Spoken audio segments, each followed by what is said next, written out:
Assalomu alaykum aziz kanalimiz kuzatuvchilari.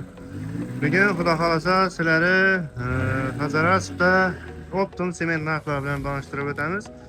Hozirna muhimomdan ikkita 25 xontada stavka bo'lib ketyapti. 450 markali sementimizga kelsak do'stlar, 450 markali sementimizni 50 ming so'mdan dastlabki qilib beramiz Hazaras ichida. Bu yerda 550 markali sementimiz ham bor. Ko'rishingiz mumkin. 550 markali. Her bir xaltası 50 kilodan aslında kilos minnosu var. Buna 53'ten Hazaras boyunca dastak getib beramiz. Bemalol kelishingizz mumkin.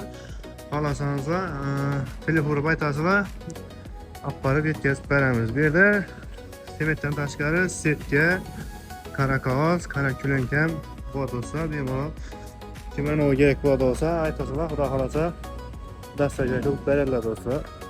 Adresga kelsak, adres Hazaras tumanida Mol bozorining to'g'risida Ekber Optum Sement.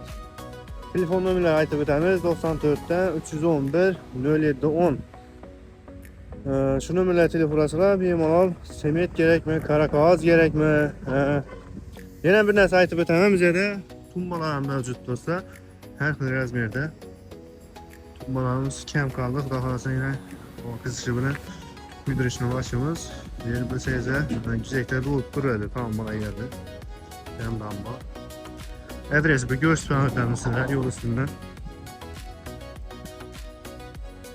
Bir yine bu akıran toyxanası, bir de Mol bozarı darvazası. Şunun doğrusunda Optum sement dostlar. Günleriniz hayırlı olsun. Hem de sağ olun, selamet olun. Neler açılır.